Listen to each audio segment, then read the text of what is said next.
And look at the US economy. We're loaded up with debt. We have record auto loans, record mortgage debt, record student debt, record credit card debt. The US government has record amounts of debt. Corporations are loaded up with record amounts of debt. Why do we all have so much debt? Well, because interest rates were too low. And so we had a lot of borrowing that would not have taken place if the cost of money was higher. The flip side, the savings rate is near an all-time record low. Most Americans don't have enough savings just to cover, a few $100 emergency expense that comes up.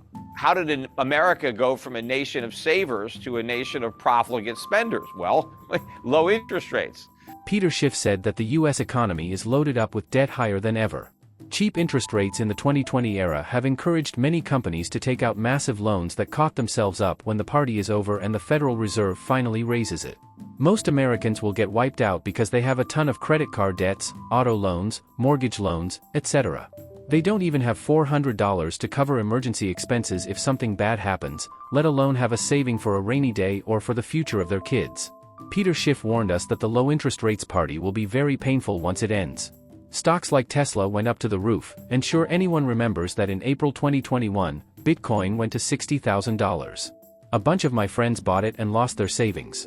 Now the cheap rates era is over, the Fed has raised the interest rates fastest in history, from 0 in March 2022 to 5.25% in September this year. Massive layoffs are coming, unemployment will go up, and therefore the economy will slow down or maybe go into recession. So, what should you do to protect yourself? Let's hear from Peter Schiff.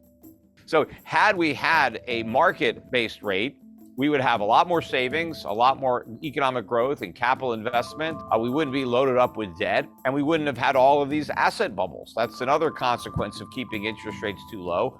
Assets are mispriced.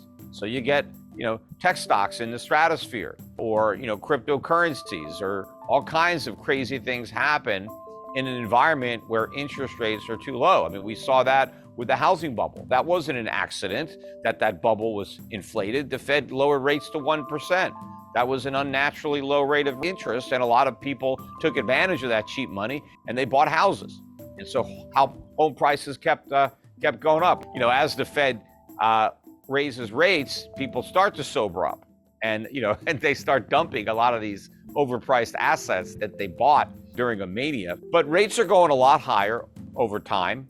And in reality, even though we've had all these rate hikes, interest rates are still below the inflation rate. So we're still encouraging people to borrow by providing them with a negative rate. And so rates are too low. Rates need to be positive. The free market would not set real interest rates negative, because nobody in their right mind is going to loan money to get back less than they loan, because all loans have a degree of risk associated with them. And you're not going to risk your money for a negative rate of return. You might as well just keep your money and at least break even, right? But of course, if there is a lot of inflation, then people will look for alternative ways to store their purchasing power, because they can't do it in the currency that's being inflated, so they'll look at alternatives. Oh, well, there are a lot of things that you can do to protect yourself and limit the damage. And yeah, you need to own assets. When you have a lot of inflation, you don't want to own debt instruments, because inflation is going to erode away the value. But you also don't want to own highly speculative companies that were bid up in price because of the 0% rate environment. So certain types of assets won't do well during inflation, and those were the ones that were already inflated. The prices were pumped up by the cheap money, and so they became very overpriced. And so as the air comes out of those bubbles, even in an inflationary environment, the price of those assets is going to fall. So you want to avoid what benefited when rates were at zero. And you want to look at different assets that will provide protection. Because one of the things that inflation does, other than act as a tax for the government, because that's how the government generates the income it needs to pay for its spending. We just had that $1.7 trillion spending bill. Nobody's taxes are getting raised to cover those costs. So everyone's going to pay the cost through higher prices. But also, when you have inflation, you transfer wealth from creditors to debtors, because the people who loaned money, when they get paid back, they're not getting paid back the same value that they loaned. The flip side is the people who borrowed money, when they have to repay the debt, they're not paying back as much value as they originally got. If you look at a stock, for example, there are stockholders and there are bondholders.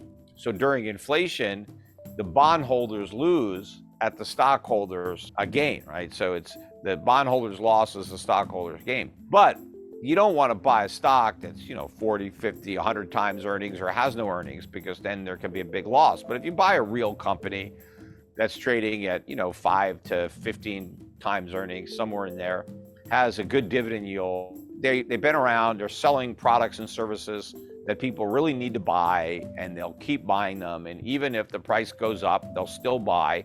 Maybe they'll buy a little bit less, but they're going to keep on buying. They'll give up other things in order to keep buying what you've got. Those are the companies that you want to own as a way to beat inflation, to have a dividend yield that will rise as fast or faster than your cost of living. And you want to own real things. You want to own commodities. Gold is one of the commodities that people will own. It's obviously the easiest commodity to own because the storage costs are so low. You can get a lot of value in a small space compared to other commodities. So in highly inflationary times, gold is an instrument of choice, not just for individuals, but for governments. I mean, you can already see that now. Major central banks around the world have been adding to their holdings of gold, which are still relatively low compared to where those holdings have been in the past. So I think central banks still have a lot of gold to buy. But the average investor, particularly the institutions, are way underinvested in gold compared to where they would have been 30, 40 years ago. So there's a lot of room for gold to be purchased by investors, and there's not a lot of gold. So if more companies, more investors, more governments are going to want to gain or increase their exposure to gold, it's only going to be because the price goes way up. It can't happen without prices going up, because there's just not enough gold there to buy at the current price. So the price has to rise. Peter Schiff has said that two things that you can do to protect yourself are to buy value stocks and commodities, especially gold. Because the central banks around the world are massively buying it. But why you should buy it? A lot of people who hate gold say things like, gold is just a useless shiny rock because it doesn't give you any dividends and you need a place to store it. But Peter Schiff has a good logical reason for why you should buy gold. Here's why. I think that's because they recognize that we are in a inflationary environment worldwide. All the major economies, not just the United States, but the European Union, the UK, Japan, everybody has kept interest rates too low. Every government rather has run up debt, not to the degree that our government has, but they've still run it up.